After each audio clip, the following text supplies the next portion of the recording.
Okay fine, चलो इस तरफ, एवरीवन दिस साइड। अच्छा, कल कहानी बताया था ना कि अगर हमको पानी में चलना इट्स डिफ़िकल्ट, हवा में चलना आसान है। इसका रीज़न क्या है? Force of viscosity. पानी जो है, जब हम पानी के थ्रू ट्रैवल करेंगे तो पानी हम पे जो फ्रिक्शनल फोर्स जैसा फोर्स ऑफ विस्कोसिटी लगता है, राइट, तो हम पे रेजिस्टिव फोर्स जो लगता है वो क्या होगा? ज़्यादा होगा। विस्कस फोर्स क्या होता है? ज़्यादा होता है। दैट इज़ द रीज़न पानी के थ्रू चलना डिफ़िकल्ट होगा। बट अगर हम हवा के थ्रू चलते हैं, हवा जो कि फ्लूइड है, हम पे फिर से विस्कस फोर्स लगाएगा लेकिन उतना नहीं लगाएगा, right. So it is easier basically, ठीक है ना। और हमने ये सीखा था कि विस्कस फोर्स कब लगता है? Whenever there is a flowing liquid या फ्लोइंग फ्लूइड, राइट। जब फ्लूइड फ्लो करता है तो उसके अलग अलग लेयर्स, एडजेसेंट लेयर्स के बीच क्या होता है? रिलेटिव मोशन होता है। And whenever there is a relative motion there will be viscous force acting on the system, right. और उसका वैल्यू कितना होता है? F equal to minus eta A D V by D Y. तो किस पे डिपेंड करता है? कितना एरिया फ्लूइड के साथ कांटेक्ट में है, उस पर डिपेंड करेगा। और किस पे डिपेंड करेगा? कि एडजेसेंट लेयर्स के बीच कितना रिलेटिव मोशन हो रहा है। Is that clear? अच्छा देखो, द पॉइंट इज दैट कि अगर हमारे पास एक सिलेंडर है ऑफ इनफाइनाइट डेप्थ, बहुत लंबा सिलेंडर है, उसमें लिक्विड है, इज दैट क्लियर? अभी इसके थ्रू अगर मैं एक स्पेरिकल बॉल को ड्रॉप कर दूं तो ये स्पेरिकल बॉल क्या करेगा? इस लिक्विड के थ्रू ट्रैवल करके नीचे जाएगा। Is that clear? Now question is the liquid travelling? Is the liquid inside the cylinder travelling? The liquid is not travelling. But does it mean कि उस स्पेयर पे कोई विस्कस फोर्स नहीं लगेगा? वो तो कॉमन सेंस बताता है कि यार डेफिनेटली विस्कस फोर्स तो लगेगा। अभी तुम्हारा डाउट ये होना चाहिए कि सर आपने तो कहा था कि फ्लोइंग लिक्विड ही सिर्फ विस्कस फोर्स लगा सकता है। देखो, कौन मूव कर रहा है, कौन रेस्ट में है, this is a relative idea, right. वो डिपेंड करता है कि कौन देख रहा है। अभी अगर तुम ग्राउंड के रेस्पेक्ट में देखोगे तो तुमको दिखेगा कि लिक्विड रेस्ट में है लेकिन स्पेयर ट्रैवल कर रहा है। लेकिन अगर तुमको मैंने स्पेयर पे बिठा दिया तो तब बोलोगे सर स्पेयर तो मूव नहीं कर रहा, लिक्विड तब स्पेयर के चारों तरफ से मूव करके v स्पीड से ऊपर ट्रैवल कर रहा है। Is that clear? तो जब हम इस कहानी को बताएंगे तो ऐसे इमेजिन करना कि you are sitting on the sphere और तुम्हारे रेस्पेक्ट में स्पेयर जो है वो अपने जगह से मूव नहीं कर रहा और लिक्विड जो है वो स्पेयर के चारों तरफ से मूव करके ऊपर जा रहा है। तो लिक्विड का जो स्ट्रीम लाइन से हमने ऐसे बना के रखा है। स्ट्रीम लाइन समझ में आया? पढ़ाया था ना? Liquid is basically following this path when it is travelling along the surface of the sphere. Is that clear? समझ में आया? फिर इस ऑब्वियस कि नहीं स्पेयर पे विस्कस फोर्स लगेगा। और थोड़ा एनालाइज करना है तो एक काम कर सकते हैं। अभी ये ग्राउंड के रेस्पेक्ट में मैंने ये बनाया डायग्राम, ग्राउंड के रेस्पेक्ट में बनाया। कैसे? मुझे पता है कि अगर स्पेयर किसी लिक्विड के थ्रू ट्रैवल करता है तो इस स्पेयर के इमीडिएट कॉन्टैक्ट में जो लेयर ऑफ लिक्विड होगा वो स्पेयर के साथ ही ट्रैवल करेगा। क्योंकि कल ही बताया था कि सॉलिड एंड लिक्विड के बीच का जो कॉन्टैक्ट होता है उनके बीच इतना सफिशिएंट विस्कोसिटी होता है कि there can not be any relative motion between the surfaces. Solid and liquid का surface which are in immediate contact they will move together. Is that clear? और यही फंडा हमने इस लेयर के साथ भी अप्लाई किया जो लेयर तुम्हारे वेसल के सरफेस के साथ चिपका हुआ है। अभी अगर वेसल रेस्ट में है, वेसल एक सॉलिड सरफेस है, उसके साथ एक इमीडिएट कॉन्टैक्ट में जो लेयर ऑफ लिक्विड है वो भी क्या रहेगा? वो भी रेस्ट में ही रहेगा। Is that clear? तो उसका वेलोसिटी प्रोफाइल डायग्राम कुछ ऐसा बनेगा। यहाँ पर वेलोसिटी क्या होगा? मैक्सिमम। ये वेलोसिटी किसका होगा? स्पेयर का होगा। और स्पेयर जितने से ट्रैवल कर रहा होगा ये लिक्विड का लेयर भी उतने ही स्पीड से ट्रैवल कर रहा होगा। और फाइनली ये जो लास्ट लेयर है जो कि तुम्हारे वेसल के सरफेस के साथ कांटेक्ट में है वो मूव नहीं कर रहा। तो वेलोसिटी प्रोफाइल डायग्राम ऐसा है। There is a velocity gradient. If there is a velocity gradient there is area of contact, definitely there will be some viscous force acting on the sphere. Is that clear? समझ में आया? अच्छा, अभी हम dimensional analysis use करके इसमें कितना drag force लगेगा। ड्रैग फोर्स तो लगेगा सरफेस पे, है ना। ड्रैग फोर्स तो लगेगा किस पे? लगेगा स्पेयर के सरफेस पे लगेगा। तो रिजल्टेंट ड्रैग फोर्स को मैं यहाँ पर एफ डी से रिप्रेजेंट करता हूँ। किससे रिप्रेजेंट करूँगा? एफ सफिक्स डी से रिप्रेजेंट करूँगा। ड्रैग फोर्स विस्कस फोर्स एक ही बात है। Is that clear? तो कितना ड्रैग फोर्स लगता है एफ डी, उसका एक्सप्रेशन आता है 6 पाई ईटा आर वी। ये आता है उसका एक्सप्रेशन। ये प्रूफ नहीं चाहिए, ठीक है? प्रूफ कर सकते हो, डायमेंशनल एनालिसिस से प्रूफ कर सकते हो। यूनिट्स एंड डायमेंशंस में क्या था ना, अगर मैं तुमको ये बता दूं कि ड्रैग फोर्स किस पे डिपेंड करेगा, इसके एरिया पे डिपेंड करता है ना, वेलोसिटी ग्रेडियंट पे डिपेंड करता है। याद है ना, m to the power x वो सब करके प्रोपोर्शनलिटी यूज़ करके एक बार करके देखना, खुद से करके देखना, मैं क्लास में नहीं कराऊंगा, नया चीज़ नहीं है। I expect you to do this because तुमको ऑलरेडी यूनिट्स एंड डायमेंशंस आता है, ठीक है ना। तो वहाँ से हम प्रूव कर सकते हैं, कॉन्स्टेंट्स नहीं निकलेगा, पता है ना। This is the drawback of dimensional analysis, कि डायमेंशनल एनालिसिस के थ्रू हम कॉन्स्टेंट्स निकाल नहीं पाएंगे, बट एटलीस्ट तुमको पता चल जाएगा जो बाकी वेरिएबल से रेडियस वेलोसिटी पे कैसा डिपेंडेंसी है, ठीक है ना। वो खुद करके देखना। फिलहाल सिद्धार्थ इधर जो ड्रैग फोर्स उसका एक्सप्रेशन हम निकाल लिख दिया, that is 6 pi eta are V. ये ड्रैग फोर्स किस पे लगता है? Very much specifically on a spherical object. ये जो मैंने फॉर्मूला लिखा है ना 6 pi eta are V, this is the formula of drag force, this is the formula for viscous force acting specifically on a sphere. हर जगह use नहीं कर पाओगे इसको। अगर इसके तो रेक्टेंगल गिरा दोगे, क्यूब गिरा दोगे, तो इस पर इतना ड्रैग फोर्स नहीं लगेगा। ये हमने सिर्फ स्फीयर के लिए डिराइव किया है, और इस लॉ को हम बोलते हैं स्टोक्स लॉ। क्या बोलते हैं इसको? Stokes law. And this is the expression for drag force. कोई डाउट यहाँ तक? If you have any doubt you can ask me. Anything you want to ask? Anyone anything? Come on. अच्छा ये v क्या है? What is v? v is the velocity of the sphere. Velocity तो सबको समझ में आता है, लेकिन किसका? Obvious है ना यार, sphere जितना फास्ट मूव करेगा उतना ज़्यादा ड्रैग फोर्स लगेगा।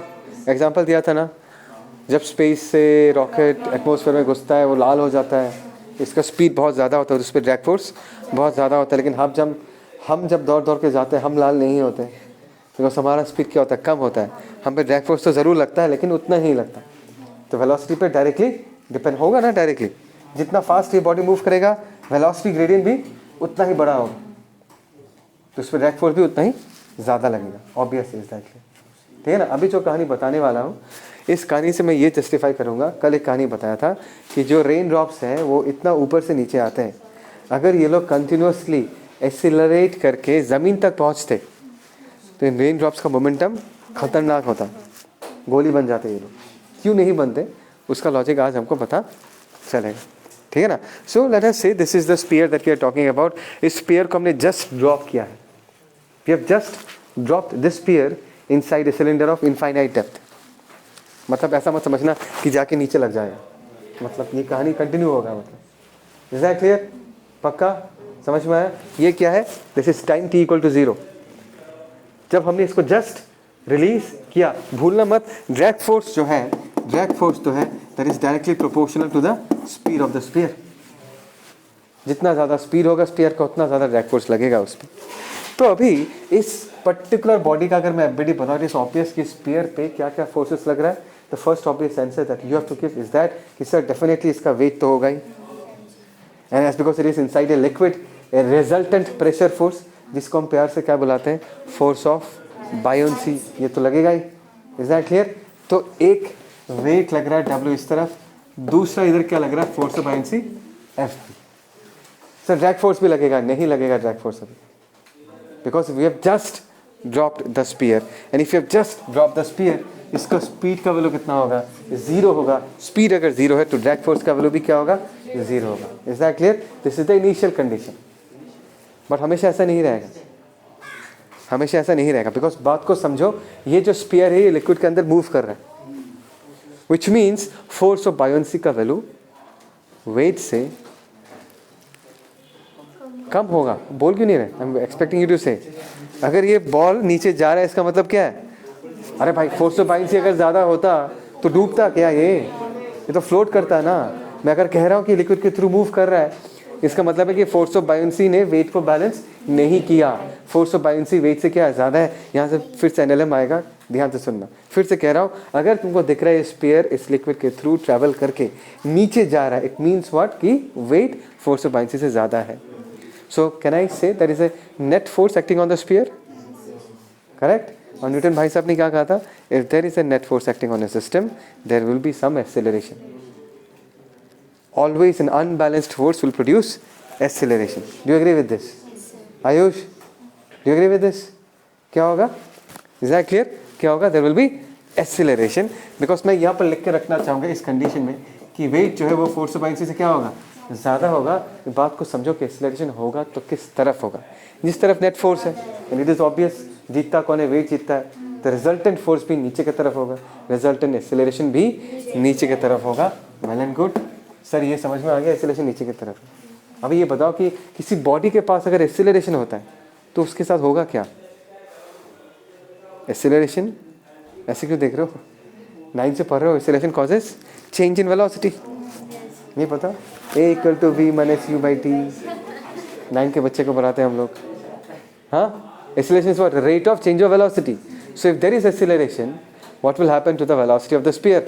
सर इस स्फीयर का वेलोसिटी इनिशियली कितना था, 0 था, एक्सेलरेशन डाउनवर्ड डायरेक्शन में है, और जैसे जैसे ये स्फीयर नीचे जाता जाएगा इसका वेलोसिटी क्या होगा, इंक्रीज होता रहेगा।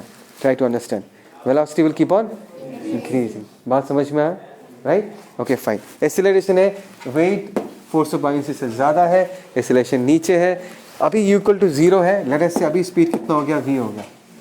स्पीड v कैसे हुआ सर? आपने तो बताया था कि वेट जो है फोर्स ऑफ बाउंसी से ज़्यादा है, नेट फोर्स है, नेट एक्सेलरेशन है। एक्सेलरेशन वेलोसिटी को हमेशा बदल देता है, this is a case of acceleration, velocity 0 से बढ़ के इस वक्त जिस सिचुएशन को हम एनालाइज कर रहे हैं उस सिचुएशन में इस स्फीयर का स्पीड v बन चुका है।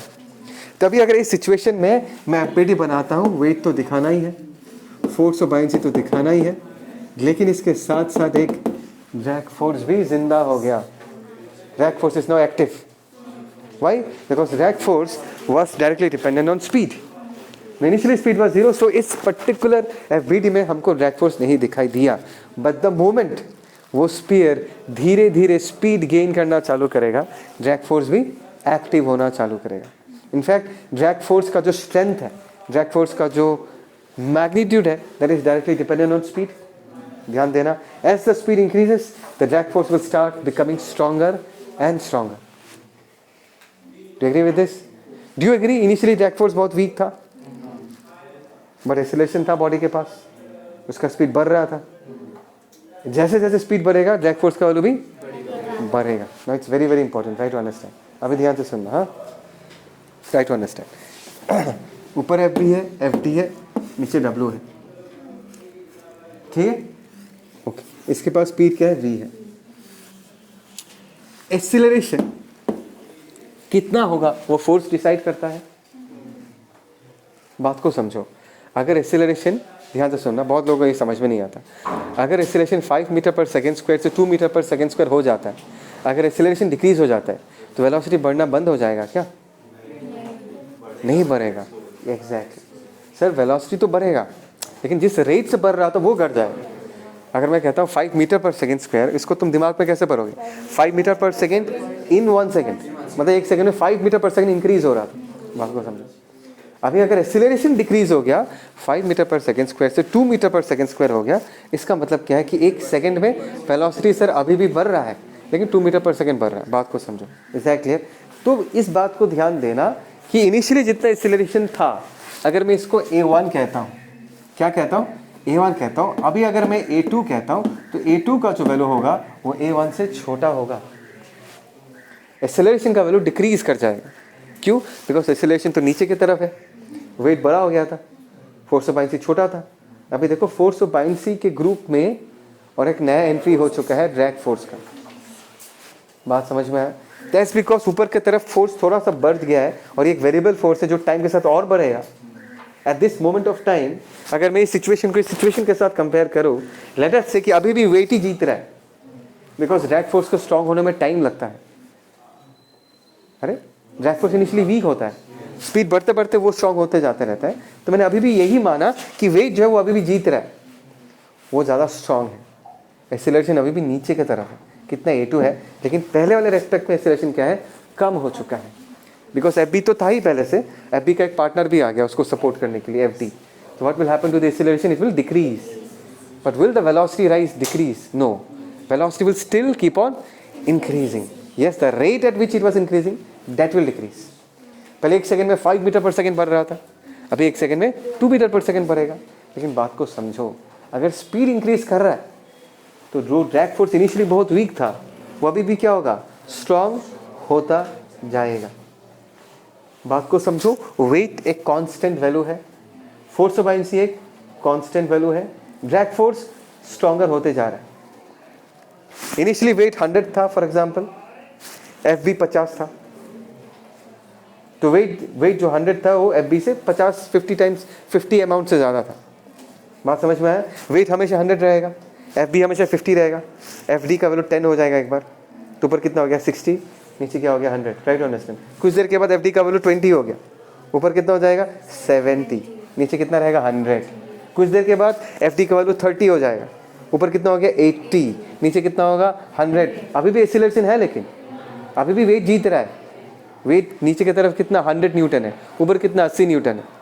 अभी भी एक्सीलरेशन किधर है, नीचे की तरफ है। अभी भी वेलोसिटी इंक्रीज ही करेगा, लेकिन the rate at which it was increasing it will decrease. ध्यान देना, ठीक है। 30 के बाद ये कितना हो गया 40, ऊपर टोटल कितना हो गया 90, नीचे कितना हो गया 100। अभी भी वेलोसिटी बढ़ेगा, अभी भी एक्सीलरेशन होगा नीचे की तरफ। लेकिन अभी जब ये 40 से एफ बढ़ के 50 बढ़ेगा, क्यों सर? वेलोसिटी बढ़ रहा है ना बॉल का, हाँ धीरे धीरे बढ़ रहा है, लेकिन वेलोसिटी तो बढ़ रहा है ना, तो एफ का वैल्यू धीरे धीरे क्या करेगा, इंक्रीज करता जाएगा।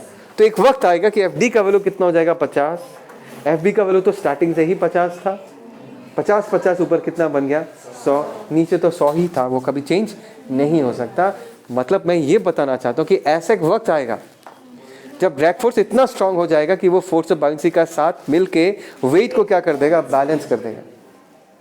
बात समझ में आया? और जब ये वक्त आएगा, ध्यान देना, ये वेट है ना, this is force of bouncy and let us see this is drag force, F dash D बोल दिया मैंने। ऐसे एक वक्त आएगा कि इन दोनों ने मिलकर किसको बैलेंस कर दिया, वेट को बैलेंस कर दिया। In this particular situation let us see इसके पास जो वेलोसिटी है उसका हमने v सफिक्स t लिखा है, और इस वक्त इसका जो एक्सीलरेशन होगा डाउनवर्ड डायरेक्शन में वो 0 होगा। बात को समझो, राइट? ऊपर से लेके यहाँ तक का कहानी समझ में आया? ऊपर से यहाँ तक के कहानी में W बदलता नहीं है, एफ भी बदलता नहीं है। एफ डी का वैल्यू धीरे धीरे स्ट्रांग होते होते होते एक वक्त आता है कि वो फाइनली फोर्स ऑफ बाउंसी के साथ कंबाइन होके मिलके हमारे वेट को क्या कर देता है, बैलेंस कर देता है। लेकिन यहाँ से लेके यहाँ तक, इस पर्टिकुलर मोमेंट तक स्पीड हमेशा इंक्रीज हो रहा था। बात को समझ में आ रहा है नहीं आ रहा? एक्सीलरेशन हमेशा था, एक्सीलरेशन हमेशा था। हाँ वो अलग बात है कि एक्सीलरेशन का वैल्यू डिक्रीज हो रहा था, तो क्या हुआ, एक्सीलरेशन तो है ना, तो वेलोसिटी क्या करेगा, इंक्रीज करता जाएगा। और एक वक्त आएगा कि फाइनली ड्रैग फोर्स इतना स्ट्रांग हो जाएगा कि वो फोर्स ऑफ बाउंसी के साथ मिलकर वेट को क्या कर देगा, बैलेंस कर देगा। एक्सीलरेशन 0 हो जाएगा।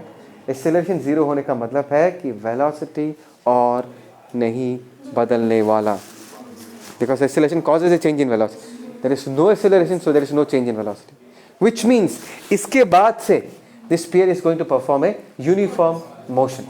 इसका स्पीड और चेंज नहीं होने वाला, ये अपना रेस्ट ऑफ द लाइफ एक ही स्पीड से ट्रैवल करेगा, that is called as what, V T. और इस पर्टिकुलर स्पेशल स्पीड को हम बोलते हैं टर्मिनल वेलोसिटी।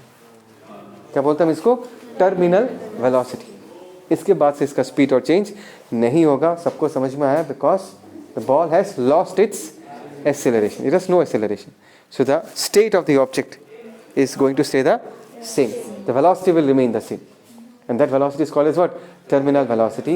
और यही चीज रेन ड्रॉप्स के साथ होता है। जब रेन ड्रॉप नीचे उतरना चालू करता है, वेट होता है उसके पास, फोर्स ऑफ बाउंसी होता है, और ड्रैग फोर्स इतना बन जाता है कि फाइनली एक वक्त एक पर्टिकुलर डिस्टेंस नीचे उतरने के बाद उसका जो स्पीड है वो और इंक्रीज नहीं होता, और एक कॉन्स्टेंट स्पीड से ज़मीन तक आता है। तो अगर ये ड्रैग फोर्स नहीं होता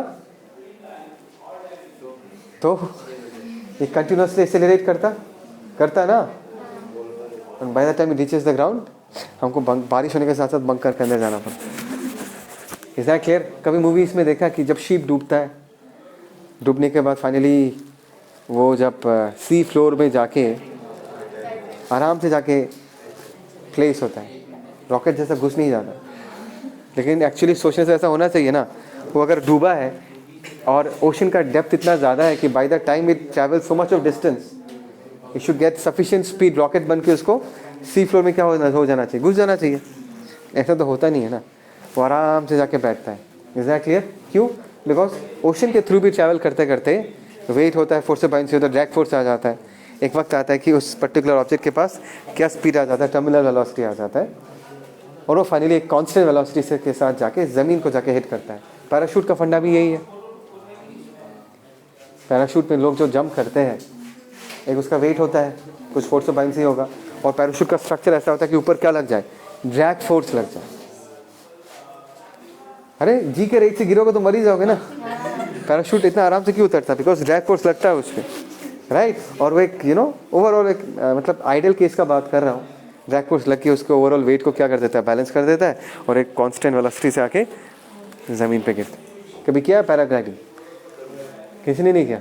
मैंने किया है, बहुत बहुत मज़ा आता है।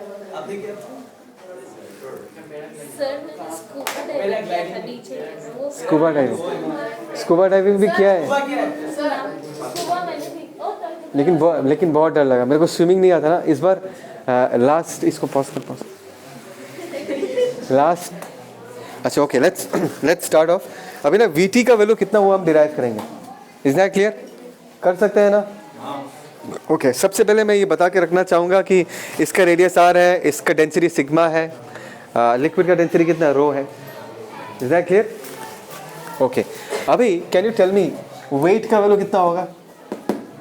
वेट ऑफ द स्फीयर, इसका डेंसिटी सिग्मा है, डेंसिटी इंटू वॉल्यूम कितना होगा, 4/3 पाई आर क्यूब। ये कितना हो गया, mass into G. Is that clear? This is the weight of the sphere. Okay fine. What is the force of buoyancy? Weight of the liquid displaced. इस sphere ने कितना liquid displace किया, उसका खुद का वॉल्यूम जितना है उतना ही वॉल्यूम ऑफ लिक्विड इसने डिस्प्लेस किया होगा। तो उसका खुद का वॉल्यूम कितना है, 4/3 पाई आर क्यूब। तो इतना वॉल्यूम ऑफ लिक्विड भी डिस्प्लेस हुआ है, तो इतना वॉल्यूम ऑफ लिक्विड का मास कितना होगा, volume multiplied by density of the liquid, है ना। इनटू हमने क्या कर दिया, जी के साथ मल्टीप्लाई कर दिया। This is force of buoyancy. Is that clear? Drag force मैं इस सिचुएशन का बता रहा हूँ, I am talking about this situation. तो ड्रैग फोर्स एफ डी का वैल्यू कितना होगा, 6 pi eta are V suffix T, that is terminal velocity. Is that clear? अभी हम एनएलएम के इक्वेशन अगर अप्लाई करेंगे, so net force on the system is equal to 0, F we plus F D should be equal to what, wait.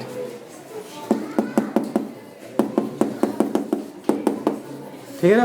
अच्छा, अभी force of buoyancy का value हम क्या लिख सकते हैं, 4/3 पाई आर क्यूब, है ना।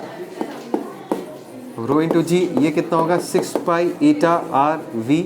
एंड वेट को हम क्या लिख सकते हैं, ध्यान से देखना, 4/3 pi are cube sigma into G. भूलो मत, हमको निकालना क्या है, we need to find out the expression of, we need to find out the expression for what, terminal velocity. ठीक है, तो वी टी को एक तरफ रखते हैं, ध्यान देना, 6 pi eta are v t अगर हम यहाँ पर रखेंगे तो ध्यान से देखना, that is 4/3 pi are cube g, है ना। और यहाँ पर क्या हो जाएगा, सिग्मा माइनस रो, और ये पॉजिटिव होगा because the solid is more denser, that is the reason it is going down. और इसको 6 पाई ईटा आर को अगर मैं डिवाइड कर देता हूँ, ध्यान देना, 6 पाई ईटा आर, तो यहाँ पर क्या बचेगा, सिर्फ वी टी बचेगा। अच्छा, अभी this is 2 to the 4, this is 2 3 6, पाई पाई चला गया, आर स्क्वायर बचेगा, और कुछ तो नहीं है। सो वी टी का वैल्यू हम क्या लिख सकते हैं, ध्यान देना, दैट इज ऊपर 2 आर स्क्वायर, है ना, g sigma minus rho 3 3 9 eta. I hope so this is the expression, या 2/9 sigma minus rho r square g divided by what, 9 eta, right. So this is the expression for terminal velocity. ये expression याद रखना बहुत ज़रूरी है because इस पर question आ जाते हैं। Is that clear? क्या ये कहानी सबको समझ में आया? yes, पक्का? टैप किया बीच में, ओके फाइन। चलो इस क्वेश्चन को ना एक बार समझ लेते हैं। स्पेरिकल पार्टिकल्स, पार्टिकल्स कैसा है, स्पेरिकल है। Is that clear? Come on this side of pollen are shaken up in a water and allowed to settle। मतलब एक वैसल है, पानी है, इसमें पोलन ग्रेन्स है, इसको शेक किया फिर रख दिया। So what will happen to all the pollen, they will mix up, चारों तरफ फैल जाएंगे। और जब तुम उसको रख दोगे, what will happen to the pollen grains, they will start depositing at the bottom. Is that clear? तो अभी तुमको पूछा है, what is the diameter of the largest particle remaining in the suspension 1 hour later. मतलब 1 घंटे के बाद भी, मतलब 1 घंटे तक सब लोग तो डिपॉजिट नहीं हो जाएंगे, राइट? बहुत सारे पार्टिकल्स 1 घंटे के बाद भी क्या होगा, सस्पेंशन में प्रेजेंट होगा। तो उन सारे पार्टिकल्स में से पूछा गया है उस पार्टिकल का डायमीटर बताओ जिसका सबसे बड़ा डायमीटर।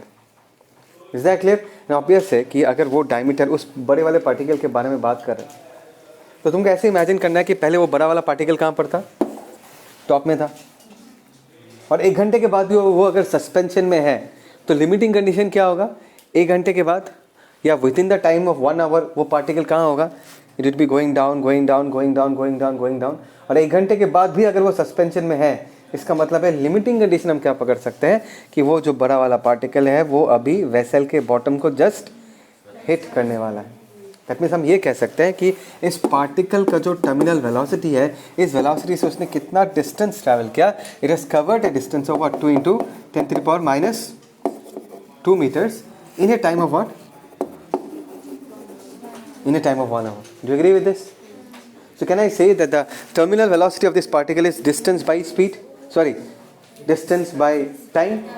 बोल सकता हूँ। तो इस पार्टिकल का जो टर्मिनल वेलोसिटी है, ध्यान देना, vt को हम क्या लिख सकते हैं, that is 2 × 10⁻⁻2 meters divided by 1 hour. 1 hour is 60 minutes and 1 minute is what? 60 seconds. So this is the expression for terminal velocity. Is that clear? मैं इसको यहाँ तक ही छोड़ता हूँ, कैलकुलेशन तुम लोग करना। Fine, right? अच्छा, अभी तुमको पूछा गया है कि what is the diameter of the largest particle. Is that clear? और लार्जेस्ट पार्टिकल ने 1 घंटे में इतना डिस्टेंस ट्रैवल किया है, तो उस लार्जेस्ट पार्टिकल का जो टर्मिनल वेलोसिटी होगा उसका एक्सप्रेशन हम क्या लिख सकते हैं, 2/9। अभी तो क्या था, eta r² sigma minus eta into g. इसके साथ हम इक्वेट कर सकते हैं, सिग्मा का वैल्यू पता है, रो का वैल्यू पता है, जी का वैल्यू पता है, 9 ईटा दिया हुआ है, सब कांस्टेंट्स है। यहाँ से हम किसका वैल्यू निकाल सकते हैं, रेडियस r का वैल्यू, समझिए, रेडियस r का वैल्यू हम निकाल सकते हैं। Is that clear? पक्का? कोई डाउट?